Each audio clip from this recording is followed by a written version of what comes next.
По 6.000 денари еднократна помош ќе добијат 100 пензионери со најниски примања од страна на општина Штип во пресрет на новогодишните и божикните празници.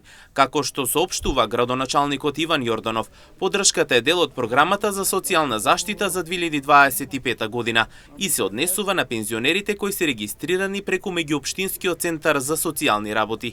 Општина Штип обезбедува финансиска помош од 6.000 денари за 100 пензионери со најниски примања.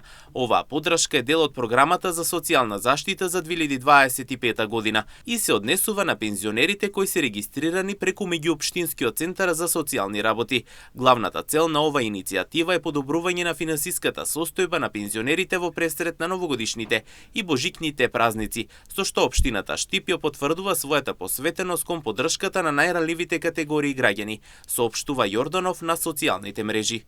Со ваквата поддршка, очекувањата се дека сите пензионери во пресрет на празниците ќе бидат задоволни и достојно ќе ја пречекаат новата 2026 година.